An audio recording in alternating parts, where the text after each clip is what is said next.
Oh, this is Tom Carhill, and it's Tuesday the 14th of January 2020. This video is just a quick video that relates to somebody who owes me some money. Yeah, it's very important. He owes me money because he deceived me into coming and helping him for 2 weeks, where he was going to pay my expenses to go to Koh Phangan in Thailand. At the time when I was called, I was in Malaysia, awaiting a potential job that was coming up or two. And it was to do some research onto some gypsies who'd spirited his daughter away 6 years ago. There's quite a bit of story behind this. And he wanted me to do research into them. He'd done a little bit of research, but he's a bit dyslexic and not very good at computers. And he wanted me to sort of basically do a video which would protect his daughter from them ever doing anything to her, because it would reveal all the kind of things this family's done in the past. And also it might actually get her back. And she's had 2 children with this gypsy. And so therefore it would possibly make the other gypsies think she's too hot, get rid of her, they're bringing negative attention on us. This was his story. All complete bullshit, right? The girl has run away. These gypsies are criminals, right? There's no question. They are definitely a criminal family, and they're described by the Canadian and Australian government as a criminal family. And this is not just a surname. These lot are related, yeah? The point is, she'd ran away from the dad, right? The dad's name is Leigh Ravenscroft.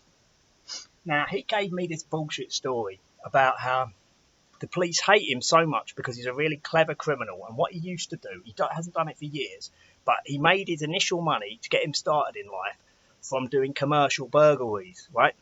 And also, like, criminals considered him so good at burgling things that they would actually say, look, this person's got some money in this house or jewellery, go and get this. Or they've got some machine, that a pill press or something like that for ecstasy pills. This is where it's going to be. You work out how you're going to get it, and you get it, and you'll get like a 10%, 15% cut, something like that. So high level, highly complex crimes, which basically, considering he's dyslexic, seems kind of like the only way he can make any money right now. So this is the important thing, is as it turns out, Leigh has been in prison before, right? But never for very long. Now, I'm not sure when I say he's been in prison before. He's been sent down. But whether he's been in a mental asylum or a prison is actually in doubt. Because the guy's like he's like a runt, you know, like he couldn't beat a grown man in a fight unless they were like a thalidomide victim or something. You know, he just couldn't. Because he goes into these hopping mad rages. But he couldn't even beat most women in a fight. That's 100%. This is just an absolute fact. Anyone who meets him will see it, especially if he goes into mad rage and starts hopping mad, like, and he starts shaking and he can't fucking stand up straight, and and you think he's going to have a heart attack. So you get very concerned. You think, fucking hell, like, wow. But you're not scared. You're just thinking, what the fuck is going on here? Like, it's quite just, well, it's weird because you never see anything like this before. I've never even seen anything like this in a film or anything. It's not really anger. It's just like kind of hopping mad rages he goes into. But anyway, the long and the short of it is his story is he's been in prison for all these clever things. But it's not. He's got 2 special needs kids, but he says neither as sharp as attack. He said they got taken out of school for some complex reasons, which I'm not going to go into now. This is a little short video. There's going to be more videos about this. Actually, they've got taken out of school because they're retards. That's the truth. And if you see his son, he's got like a banana chin. It kind of sticks out. He's sort of like Leigh, but more uglier than Leigh. And more, like, you could literally get his head and just go, and you could snap his neck off. It'd be like breaking a chicken's neck. Similar to Leigh, but even easier. So the thing is, and his son doesn't work and his daughter doesn't work. They can't work because they're retards. That's the point. But I don't know how retarded they are. But the other thing is, I think his ex would have been a retard as well, because otherwise she wouldn't be going out with him. Now, he's got this woman who's staying with him in Thailand, but her kids don't stay there. Just that's the computer screen going down because it's on low energy mode, so I've got to make this quick. So basically what it is, he's been sent down because even though this ex of his wasn't living with him, he'd found out that she'd met up with somebody, went berserk because he's very obsessive, and this is what it is with his daughter. His daughter's got away, and he says, oh, my poor dad, when she found out she'd run away, when he found out she'd run away with the gypsy, he was heartbroken because they were very close, and he had a fit, and then he went into a stroke, and he's never been the same again. So, but the thing is, he's actually a fucking insane nutcase himself. So then you've got these two nutters. These are this is hereditary nutcaseism. This is not just them picking up negative traits off the parents, his parents, and then, you know, being a little bit fucking or very bad. It's definitely a sort of something wrong with his brain physiologically. And I'm not just talking about a change in neuroplasticity here. I'm talking about something much more serious and much more fucking interesting, I suppose. But anyway, so he makes out he's been in trouble for the police, but because he's so clever, he's always got very small amounts of time and all this stuff. Now, I know, reading between the lines, that he actually admitted that he said, well, I got sent to prison because he basically beat his wife up when he found that she'd met up with this man. But his story is, actually, my daughter's very protective and she was with me and she went and punched my wife. But if you're trying to track your wife down, but I didn't know that they were split up at this time. This only comes out later. He said, I knew she was up to something, but I didn't know what. But the thing is, the actual truth is they weren't even living together. So it's none of his fucking business. So why is he tracking her? Now, he said he put a tracker in his car, which he got off the police because the police were always putting his friends, trackers in his friends' houses to try and bug them. And he was very good at finding them and very good at taking them out. Right? This is all bullshit, yeah? Because he's not done any of these commercial burglaries. He's got a tracker. I've got no fucking idea how he has a great big house in England, how he's got any money. I don't know how he's got it. There's something a lot more sinister than this that I don't understand.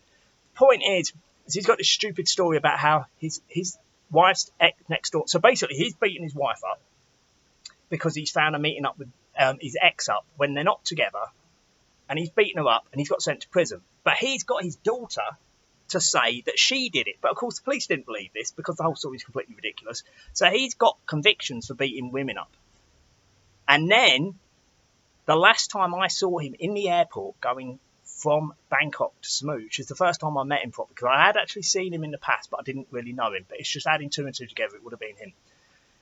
Because he's linked to the UK column, right? Yeah. But he didn't like Brian Gerrish. He generally doesn't. But he liked Roger Hayes, which I thought was very strange. But I know it's because Roger Hayes placates him and pretends that he believes his story. But the point was, he's actually got this silly story about how his wife and his son, right, had some neighbours next to their council house where they were living. Or at least the wife was living at the time. Maybe the son was living with him, I don't know. But and they were drinking in the garden, and they told them to turn the music down, and then they started throwing bottles at them. And this resulted in his wife getting a great big massive cut down here. And I thought, well, that doesn't sound quite right. There's something more to this story. And the son got a big dent on his head. Now, I know for a fact, yeah, I'd say 99.99% chance. I mean, maybe he's done another attempted murder. He's gone and smashed his son over the head with a bottle. The next door neighbours have nothing to do with it. Or they were drinking in the garden with him. And then he stabbed his wife and slashed her. And so when I met him in that airport, even though he seemed all right in the airport, you wouldn't have thought so, considering what he was running away from. I think, and I know, he's on the run for the police on fake travel documents, which I know he's got. Because I fucking seen them, but I didn't look inside them, but I know they're fake. He's on the run from the police in England, in Thailand, on fake travel documents. And he's got two businesses there. And I know they're not in his name.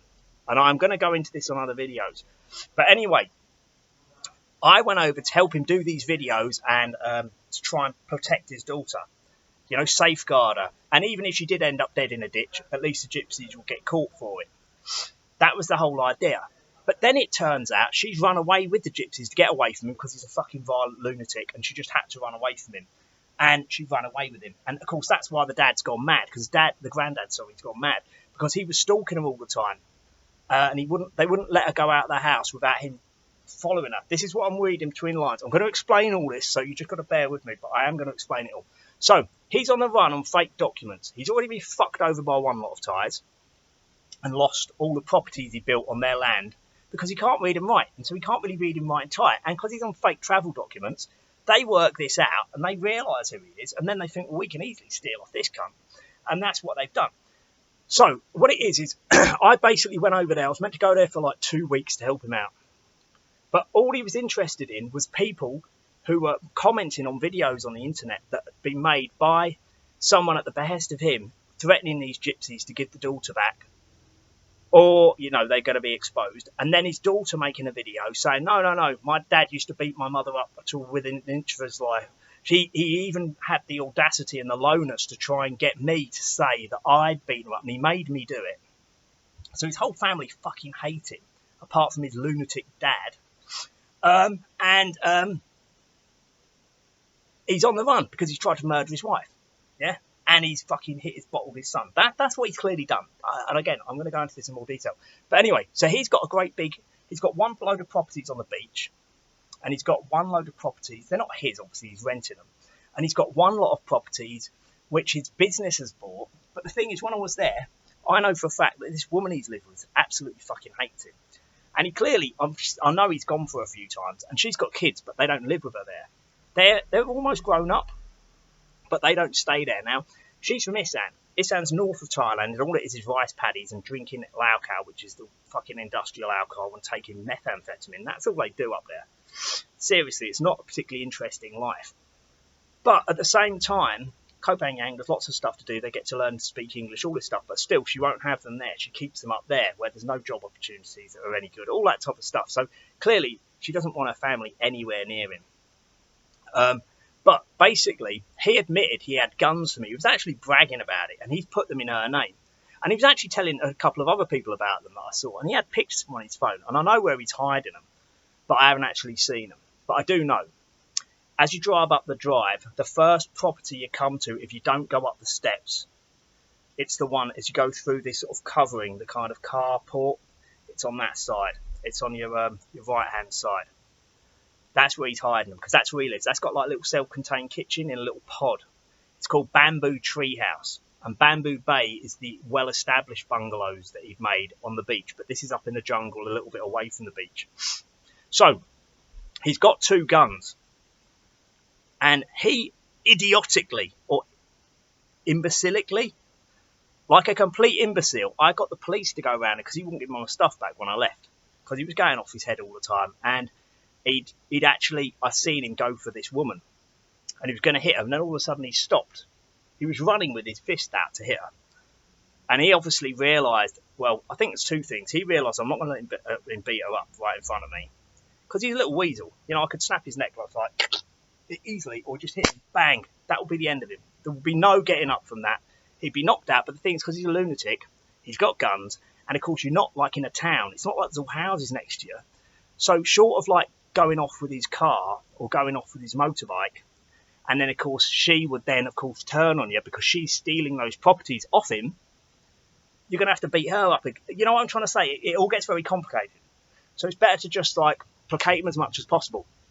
The point is, so I had to get this cop to go around there we were staying with, because I said to him, listen, I'm going to need to go to the police to get him to give my stuff back because he's not going to give it back.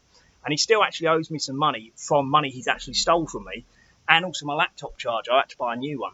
But, of course, he told me I was going to be there 2 weeks and I was going to do a video to safeguard his daughter, none of which was actually the truth. It was all about shutting people up, shutting them down, because he's so scared he's going to get done in Thailand for his fake travel documents. Anyway, he's got a Ford Ranger, right, and he's got this motorbike. The Ford Ranger's a nice one. It's second-hand, but it's quite nice. It's worth 2 million bahts, which is about 45 grand. And then he's got a motorbike which is worth 7 grand, right? So I was there in the end 2 months, right? Everything he was telling me was complete lies or had massive omissions in it, literally twisting it on its head. And all he wanted me to do was help him for free, thinking that he'd be able to keep me on a line, tricking me. But then when I don't know how he thought he was going to get away with it. But then eventually you start working out what he's done. So he's on the run for attempted murder in England. And in Thailand, he's on fake travel. He's on fake documents. They're going to eventually steal these properties off him as soon as he's completely finished them. And maybe spent a year in them, because it's good to have a white face to attract white people to go and stay in them. That's the way the Thais will see it. And then he might build more units in the Bamboo Bay and the Bamboo Treehouse, like he stupidly did in the other place, and then they'll steal them off him. I know this is going to happen.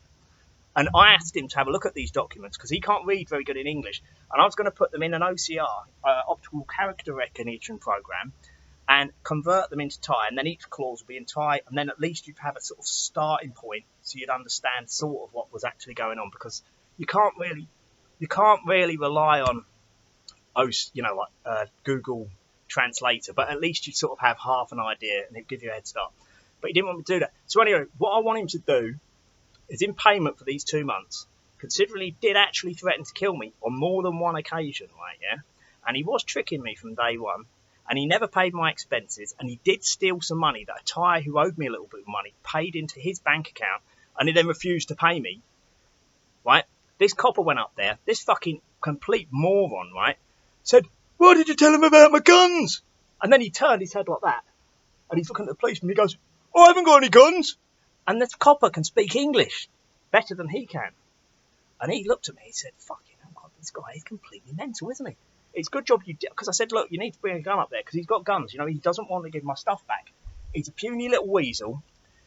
I mean, he's a runt. He's a runt. He couldn't possibly beat anyone in a fight, so he's going to use weapons. That's the only thing he's doing. And he's absolutely desperate at the fact that I found out all about him. So anyway, I want that money. I'll give him my bank account details. He can contact me on Facebook. But I've already put the first start of the story up.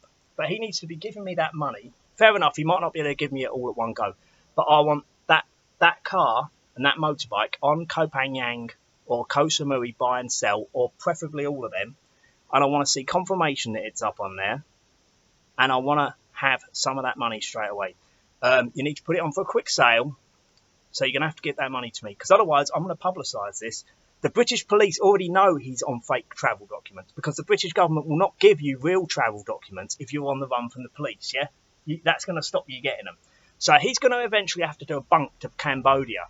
Now, when the Thais who he's with find out that I've done this video, they are going to quickly steal the properties off him. So I'm going to give it a little bit of a delay. So he needs to get this thing sold, because otherwise I'm just going to get some Thais to go around and extort him and take it off him, yeah? Because he's a criminal. He's got no fucking leg to stand on. He's got stuff registered in the name of a person who doesn't exist. Now, he's going to then have to do time in Thailand. Then they're going to put him in an immigration detention centre. But I know for a fact that he was trying to extort money from his daughter and her husband, this gypsy, or common law husband, in the past. And this is why the police keep him up to date with him. And they're saying, well, he can't come back and terrorise you, which he was threatening to do, and burn their caravan down or something, because we're going to get him at the airport. But you see, the thing is that if the Thais find out about this, and they know literally he can't run away, he's going to have to go off to somewhere like Cambodia, yeah? But at the same time, he probably hasn't really got a leg to stand on, because I think a few times he got, like, Western Union some money off some people in England. But as I said, he definitely owes me some money. He stole some money off me, and he owes me expenses and all this, which he never paid. So this might appear to be extortion and blackmail, but it's not, because he owes me some money. So if you look up the law, you'll realise it's not. Anyway, Solar, you better get on and do that, because otherwise, when you see the other videos, I haven't finished them. I'm probably not going to do any more of them tonight, because too many people were making too much noise around here. But yeah, basically, Leigh is definitely going to end up in prison, unless he does a bunk to Cambodia. Now, if you look up Leigh Ravenscroft, Leigh, Ravenscroft, Bamboo Bay, the first review that comes up is about him getting caught wanking at his guests. There's 2 reviews on there. One's on Google, you know, the sort of Google map place where you can do reviews. But anyway, yeah, so he's also a nonce. So he would actually probably do well in Cambodia, because apparently it's something like 40,000 Western nonces hiding out in Cambodia. So this is really the only option he's got. With these fake travel documents, he can bribe his way into that country. But if he doesn't give me at least, well, I'd say 20 grand in the next 2 weeks, and I have to see verification he's trying to sell that car, well, the Thais are going to get. I'm going to get onto the Thais, and they're going to realise he's getting extorted. He's going to lose everything. We better get these properties, chuck him out of the country, and he'll be in prison. Going to Thai prison is not going to be fun for Leigh, because Leigh's a fucking nutter, and he's a complete runt. And Thais don't like fucking little runts who go around abusing women. And yeah, he's fucked anyway. And he's not going to be allowed to bring his guns into prison either. And he's admitted having guns to one of the policemen. So, you know, like, he's completely fucked. And the guy said, I know he's got guns. We don't really give a fuck if he's got guns. But he kept lying so much, I wanted to go and find his guns. And I said, yeah, well, you know they're in that little pod. And he said, yeah, well, that's why he didn't come out. That's why he sent the woman out. And that's why he was looking all sheepish. And when because he can't speak a single word of Thai, he was asking her, whispering, like, why did these people come? And she's going, they're not people. That guy's got police trousers on a gun. He's a policeman. He just hasn't got a police top on. Right? And of course, you've got no choice. You can't. What I'm going to do is phone home and ask some money to borrow to buy a gun and a shovel to kill 2 people because they've got my stuff. I mean, I didn't really have any choice. This was the only thing I could do. And of course, you don't want to, risk your own future doing something like that. But anyway, Leigh, you make sure you get that money, you fucking nonce cunt. And I'll send you your bank details and you put it into my bank account. But you've got to contact me. And then the videos will just get taken down. And you'll end up getting deported and sent to prison for the rest. I think you'll get an indeterminate sentence, an IPP sentence anyway. So anyway, what we're going to do is we're going to cut it to the end there. And thank you for listening. This has been Tom Cahill, and it's Tuesday, the 14th of January, 2020. Thanks for listening. I'd appreciate your comments.